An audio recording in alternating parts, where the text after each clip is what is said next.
My name is Celia Ochoa, and I'm the author of Row Your Boat, Cuban Refugee.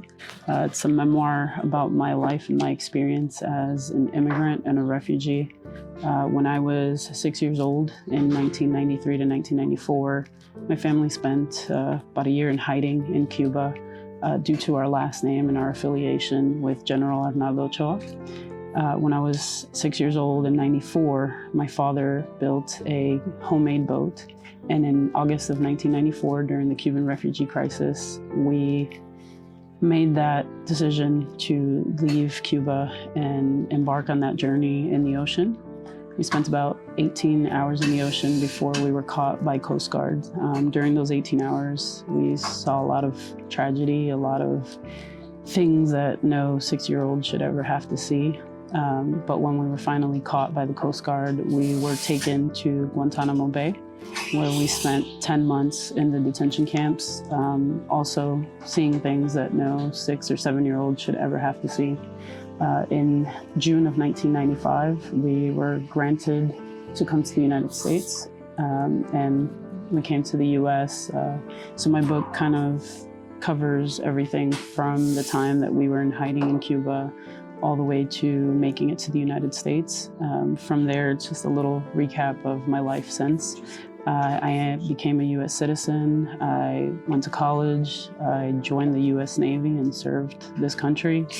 And I think now, more than ever, stories like mine are so important with everything that's going on now and the conversation around immigrants and immigration and refugees and deportation. I think that's such an important time right now to talk about these things. So we left Cuba on August 22nd of 1994 at 2 o'clock in the morning. It was a homemade boat that my dad, who was a mechanic, he built in hiding for about a year. He welded it together, but because it was done so in hiding, he never had the opportunity to test it. So we were kind of just going out into the ocean, basically blind, not knowing if this thing would float, if we would be able to survive on it. And it was 10 people total in a 12-foot boat that was homemade. So we kind of just took off. I was 6 years old. I was asleep initially, and when I woke up, I didn't understand what was happening, and I asked my mom, what are we doing? What's going on? And she told me we were leaving. So it wasn't long before we realized that there was a slight hole in the seam of the welding, and water started coming in.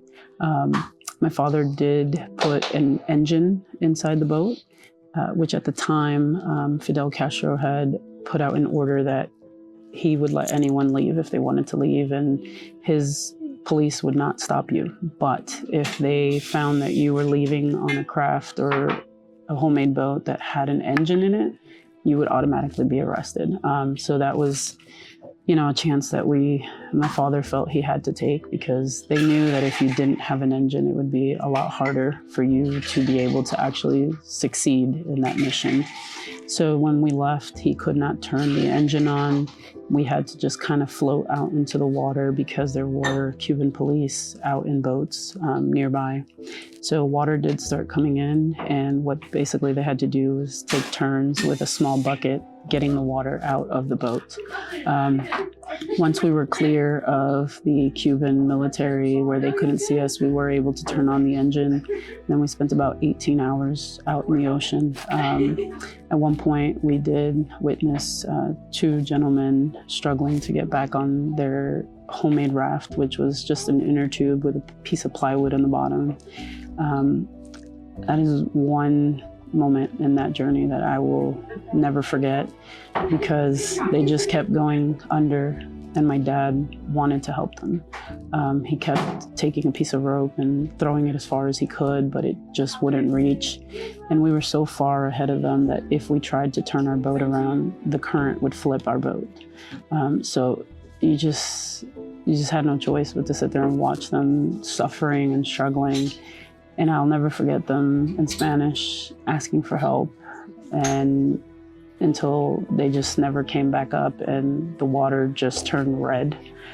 So the only assumption obviously that we can make was that sharks were nearby. And we kind of got a little bit of confirmation of that because they always say that when sharks are around, you'll likely see dolphins around. And it wasn't long after they didn't come back up that we witnessed dolphins swimming around. So that was just, one of the many scary moments that we experienced out at sea. We encountered a raft full of people in it that had been out to sea so long that they were literally hallucinating.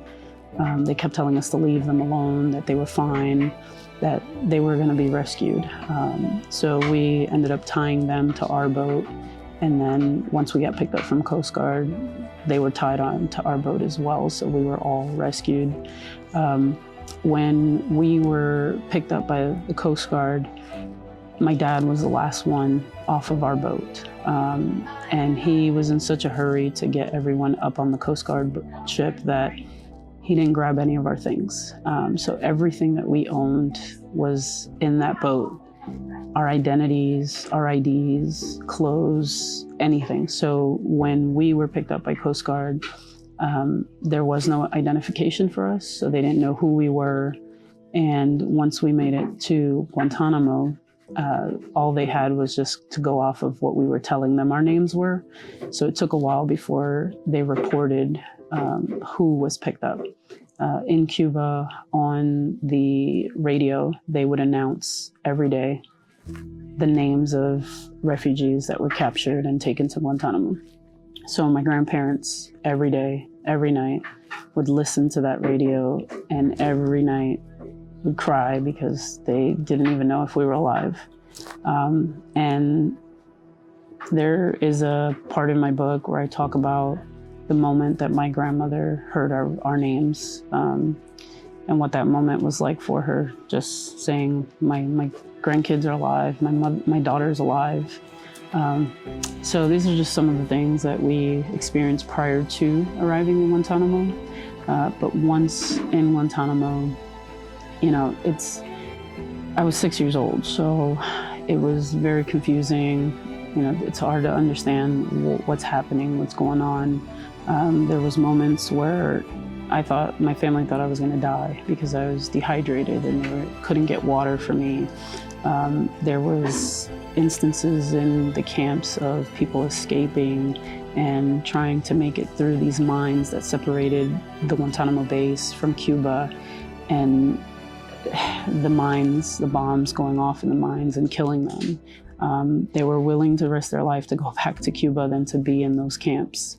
There was instances of people cutting their own legs open to catch infections because they thought that was a guarantee ticket for them to go to the United States, only to have their legs amputated and end up being sent right back to Cuba.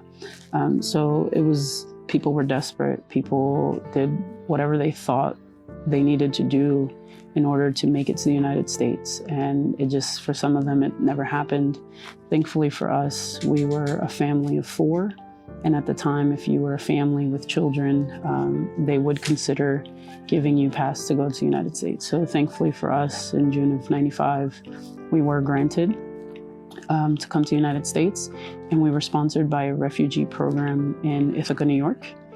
We were the first Cuban refugees to be sponsored out of Ithaca. So it was a very big thing there. And they did a week-long program on us where they aired an episode throughout the week. And it was kind of just an interviewer asking us about our journey and our time in the camps.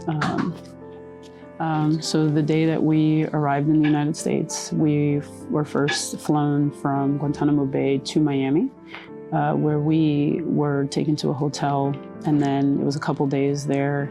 We were presented with options of where we could go. I do believe Kentucky was one of them, Texas was another, Florida, staying in Florida was another option, and then Ithaca. I can't even tell you who told us Ithaca was the better place or why, but my parents, obviously didn't know any of these states or what was where, what was better. So we ended up picking Ithaca, New York. and that's where we ended up for the first 5 years of us being in this country. We didn't last very long there because of the snow and the cold. So eventually we did end up moving to Orlando, Florida, and that is where I spent most of my life until I joined the Navy in 2013.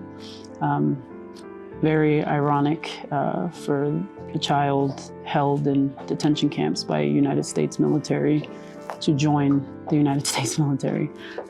But I think when I think about that, I always say that it was the kindness of some of the sailors and soldiers and Marines in the detention camps that made me view the military in a different way. When we arrived, we were sponsored by a member of the church to stay at their home, and her name was LaGrace. I do believe LaGrace is still around and in New York, and it's my hope to reconnect with her about my book, and because I do mention her in my book. But she sponsored us, and she was a great person, took care of us. We didn't speak any English. She spoke very minimal Spanish, but she housed us in her home until we were able to get all of our paperwork, until we were able to get an apartment. My parents were, they helped them out to get jobs. And then eventually we did move out on our own, and we spent about 5 years in Ithaca, New York. Once we were there for about a year and a half, my aunt in Cuba actually won the Cuban lottery. And when you win that, you can come, but you do have to be able to pay for everything. So my father worked extremely hard, some days working 20 hours just to be able to get enough money to help my aunt, my uncle, and my cousin come to the United States. They did eventually, through that Cuban lottery, come to the United States. They were also housed by the same woman that opened up her home to us until they could get on their feet, and they actually ended up in the apartments that we were in the house right next door. So up until 1999, my aunt and uncle came to visit Orlando, Florida, and they decided to move here to Florida and to Orlando. And we visited in December for Christmas of '99 and went back to New York. And by February of 2000, we had packed up everything and we too moved down to Orlando, Florida. And that's where I went to school. I went to college. When I graduated college, I couldn't find a job, nothing that was willing to give me that first experience. I did a degree in criminal justice and criminal investigations. And when I was in high school, ROTC was a passion of mine. So I always had the military in the back of my mind. But with the war going on when I graduated, I ended up going to college instead. I think the military, for me, it was kind of like a tricky relationship, because I spent time in a detention camp, being held there by the U.S. military. So normally you would think that would be someone would dislike the military or have no interest in it. But I think the few military personnel that we came across that showed so much empathy and just their humanity towards us and how nice they were to us. I have one specific soldier that I will never forget to this day, and I have pictures of him in my book, and I do hope someday maybe to reconnect with him. He, risked getting in trouble and gave me gifts on my 7th birthday. And he was just so kind to us because he was Hispanic and he was able to communicate with us and speak with us. And I think he may be the #1 reason why I always considered the military. And so when I couldn't find a job after college, I did end up actually joining the United States Navy in 2013. I enlisted, and I spent one full contract with the Navy and got out of the Navy in 2017 after receiving an offer for a civilian job. And I have been in Jacksonville, Florida since. So when I was in college in Orlando, I took an English literature class, and I had a professor named Miss Shane. To this day, I hope that one day I can reconnect with her. So I don't remember her first name. She retired and moved to Hawaii, but I hope that one day I can reconnect with her, because she is the reason why I ever even considered writing this book. When I took her class, we had to write a short, true story narrative. And I ended up writing this paper, and it was about that small event in the ocean where we witnessed the two gentlemen that were, from what we ended up figuring out, that they were eaten by sharks. And I remember her writing when she graded that paper, and she said, "You need to submit this paper to a magazine, to a newspaper, write a book, something." And that always stuck with me when she wrote that on my paper. And in 2010, I actually did start writing the book. But a few months into that, my mom's house was robbed, and unfortunately, my laptop was one of the items that was taken. Fortunately, back then, not a lot of saving on the cloud and things like that. So I did lose that, and that kind of discouraged me from it, and I didn't want to start it over. So I kind of did give up on that, and then life got busy. I went to the military. In 2021, I moved, and a couple months after I moved, in February of 2022, I was going through some boxes in the garage, and I thought when I lost that laptop, I lost that paper. And when I was going through that box, it was actually a box of college books. And it just so happened that in there was the original printed, graded copy of that paper that I wrote, where Miss Shane told me that I needed to write a book. I needed to submit that paper to a magazine, a journal, anything. And it was ironically just a few days shy of the actual date of that paper. And I think that was the sign that I needed.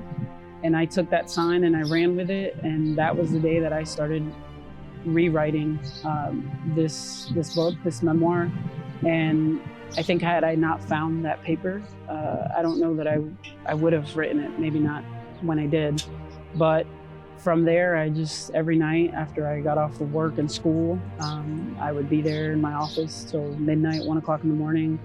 And I would sit there on the phone with my mom, and we'd kind of go over everything and the little details that I didn't remember, the things that I was too young to understand from the adult perspective. I did the same thing with my older sister. We would sit on the phone for hours, and I would just type and get her perspective, my mom's perspective, timeline of events. And eventually I put all of that together, and that is how Row Your Boat, Cuban Refugee came to be. And that is the full story of our journey. And I think in today's climate and in everything that's happening today, I think more than ever, these stories are really important. News tonight, the president is now planning to send tens of thousands of undocumented migrants to Guantanamo Bay. It comes as our Pierre Thomas witnessed a raid that began just before dawn this morning. In fact, raids from Baltimore to Aurora, Colorado tonight. But our Chief Justice Correspondent Pierre Thomas has just learned tonight about where those undocumented migrants will be held at Guantanamo Bay. We took you to the prison holding terrorists there, right here on this broadcast. Tonight there are still terrorists there, and now undocumented migrants soon on the way. Migrants who were in the country illegally, he promised to send the worst of the worst to that site, and also to prioritize the detention of dangerous criminals there. Detention, there's not space to house them all. That's where Guantanamo Bay comes in. It was a notorious prison housing terrorist suspects with numerous allegations of abuse, even torture. Now it's in this base that President Trump says illegal immigrants arrested in America will be sent. We have 30,000 beds in Guantanamo to detain the worst criminal illegal aliens threatening the American people. Recently, I read that Guantanamo Bay was going to be opened again to house immigrants and illegal aliens. And the day that I read that article, I cried. I cried because I pictured myself in that moment, 6, 7 years old, in those detention camps. And I would never, ever wish that on anyone, adult, child. I would never wish anyone to spend time in those detention camps, especially Guantanamo Bay. We're here 30 years later, and while so much has changed, it kind of feels like nothing's changed. While so much has progressed, it kind of feels like we've taken 20 steps back. And that's why I think more than ever, right now, these stories of immigrants and migrants and refugees is so important, because there's this narrative that they're criminals or that they're bad people or they bring nothing positive to this country. And myself, as a refugee that came 30 years ago, I feel like I've done so much good in my life. I've been a student, I've been a service member, I've been a foster parent. I've done things that people that are born in this country may not do themselves. So I think instead of focusing on the negative of immigrants and refugees, maybe it is time to kind of look at what we bring to this country and what we do and the positive things that we do. And I think that's why this is so important.